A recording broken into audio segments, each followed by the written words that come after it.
Olá, meu nome é Cleuto Amaral, professor de Geografia, e o nosso estudo de hoje é voltado para os alunos da segunda série do ensino médio. E o nosso tema é Brasil, qual o seu futuro econômico? Uma pergunta bastante polêmica, né? Que ela traz muitas indagações de fato e às vezes poucas respostas que levem a algum lugar. Mas vamos acompanhar passo a passo então esse questionamento. Com a pandemia do novo coronavírus, há duas perguntas essenciais. Quando o vírus finalmente vai embora? E o que vai acontecer com a economia brasileira? Para a primeira pergunta, não há resposta. Alguns, inclusive, chegam a dizer que talvez ela perdure 2021, 2022. Não se sabe exatamente. Ou também não se sabe até quando a população vai estar toda vacinada. Alguns especialistas acreditam que o vírus vai continuar circulando até haver uma vacina eficaz ou que possa cobrir toda a população. Outros mais otimistas creem que o número de casos atingirá o seu platô brevemente, ou seja, ele já vai atingir a sua máxima e vai entrar em decréscimo número de pessoas contagiadas. Bom, e aí, dando resposta a isso, para a segunda pergunta, talvez recuperar um pouco do modelo de substituição de importação que foi utilizado na década de 70 e 80, que permitiu ao país ter um grande crescimento para diminuir a dependência da China. Então, a estratégia que está sendo posta aí, talvez, é que o Brasil diminuísse as suas importações, né, para passar a exportar mais do que importar. Quando você vende mais, você tem mais dinheiro em caixa. Quando você importa ou compra demais, você tem menos dinheiro em caixa. Chama-se déficit. Então, isso não é favorável para nenhum país quando acontece isso. Então, veja aí nesse gráfico como é importante verificar que é preciso sair dessa dependência da China. Aí, os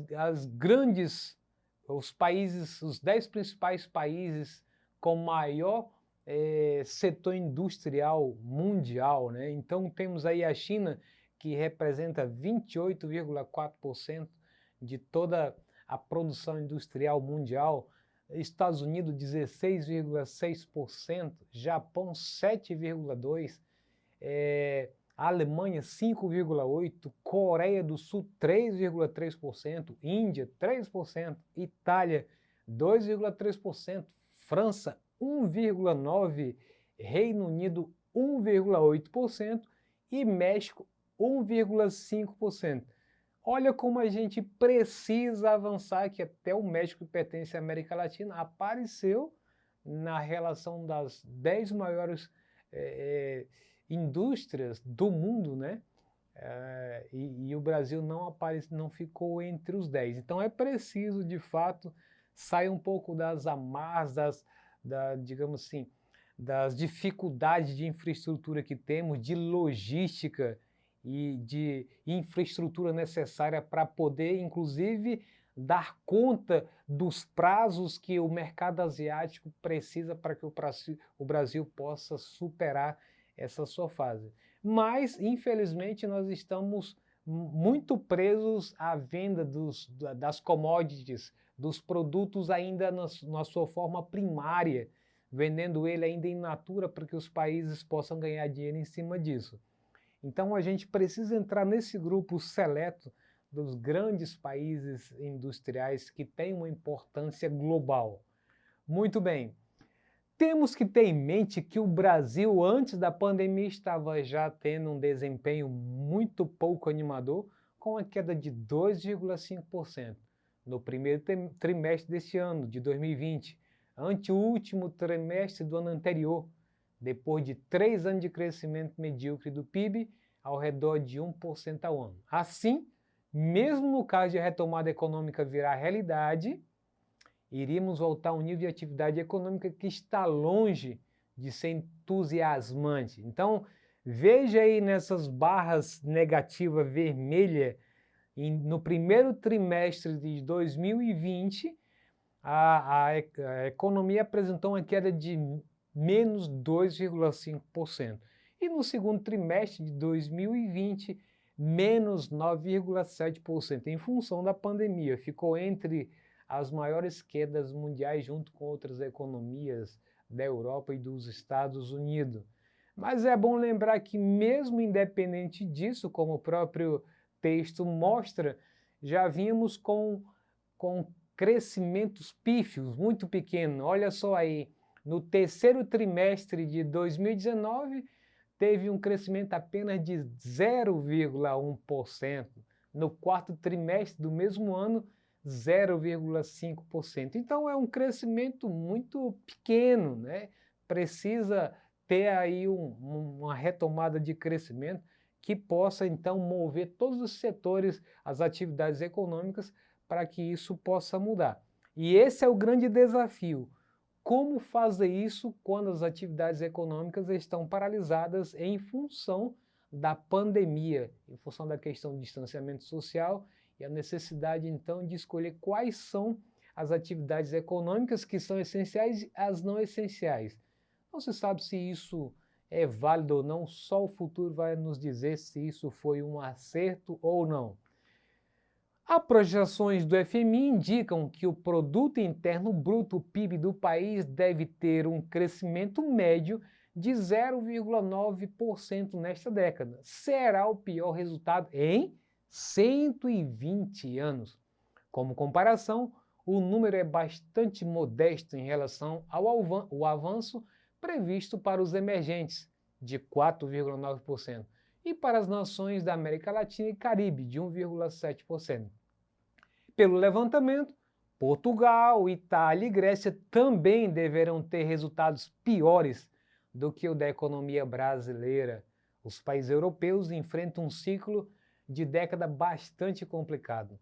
No fim do ranking de pior desempenho da década estão Líbia e Venezuela. Líbia, que passou por uma guerra civil e que ainda está dentro dessa guerra civil, totalmente repartida por grandes potências que estão lá disputando seu território, e Venezuela, que sofre com sanções econômicas americanas.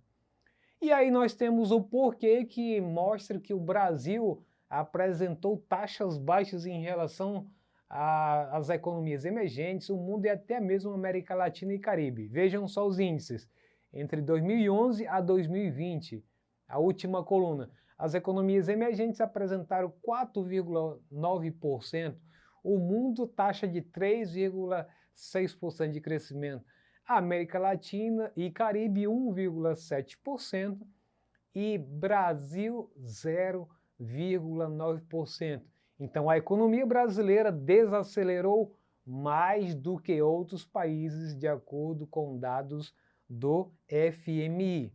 Então, evidentemente, a crise atual não é tão catastrófica como uma guerra mundial, que devasta praticamente os países envolvidos, né? E da qual nossos avós vivenciaram também na Guerra Civil Espanhola, mas seus efeitos econômicos serão enormes e talvez isso pode perdurar por anos, por décadas, essa recuperação que já havia uma certa tendência de, mesmo que em frações pequenas, recuperar a longo prazo. Então não tem precedentes em tempos de paz. O acontecimento mais parecido com o qual podemos comparar é o crash financeiro de 2008, ou a quebra financeira, que gestou uma mudança intensa na economia do planeta. Fomos de um crescimento relativamente alto e uma inflação moderada a outro anêmico e com deflação. Mas o mundo nunca mais voltou a ser igual ao que havia sido antes desse ano. O coronavírus provocará uma recessão muito superior à de 2008 e 2009, já que a dívida atual da Grécia é de 175,2% de seu PIB, e em níveis igualmente altos, que se aproximam de 100% do PIB, estão a Itália, França e a Espanha. Então, essa crise do coronavírus, que tem feito com que as economias, de certo modo, estejam paralisadas, isso vai trazer consequências inimagináveis. Ainda não se sabe exatamente até onde muitos países vão se aprofundar em crises, né? Então, é um caso que durante os anos veremos o que vai acontecer, inclusive com os países ricos que poderão sofrer um revés. Com isso, a gente faz agora, com base nessas informações que vimos agora, o nosso exercitando. Presta bem atenção à questão. A partir da década de 1990, a economia do Brasil conheceu a intensificação ou consolidação do neoliberalismo, de forma que um de seus principais efeitos, no que se diz respeito à oferta de emprego, foi, letra A, o aumento da força sindical, letra B, a terceirização dos serviços, letra C, a diminuição do exército de reserva, letra D, a elevação da oferta de trabalho e letra E, o decréscimo do número de horas médias trabalhadas. Então, o neoliberalismo, de que forma um dos seus principais efeitos ligados ao emprego foi o que mesmo? O neoliberalismo causou o quê? O aumento da força sindical, a terceirização dos serviços, letra B, letra C, a diminuição do exército de reserva, letra D, a elevação da oferta de trabalho e letra E, o decréscimo do número de horas médias trabalhadas. Fez a sua escolha então? Se você escolheu a letra B, tá certo, muito bem. A terceirização do serviço, né? Então, essa foi uma das características que aconteceu a partir da década de 90. Um dos elementos mais predominantes após a expansão do neoliberalismo no país foi o processo de terceirização, ou terceirização da economia, em que a maior parte dos empregos direcionou-se para o setor terciário, ou seja, comércio e serviços, uma vez que a agricultura e a indústria, mais mecanizada e com empregos mais flexíveis, passaram a empregar menos. Então, por isso que em muitos estados brasileiros o setor terciário é o que predomina na economia. Basta lembrar que o estado do Acre é clássico nisso. Então, muitas das pessoas ou estão ligados ao comércio ou estão ligados aos serviços do estado ou do município, porque não tem indústria suficiente ou indústrias que não absorvem a mão de obra, e também a agricultura, ela não representa uma parte significativa da economia. Os setores que mais representam isso é o setor madeireiro e também o setor agropecuário. Com isso, a gente encerra nossa aula de hoje. Se você quiser acessá-la ou qualquer outro componente curricular, basta acessar a plataforma Eduque. Um abraço e até a próxima!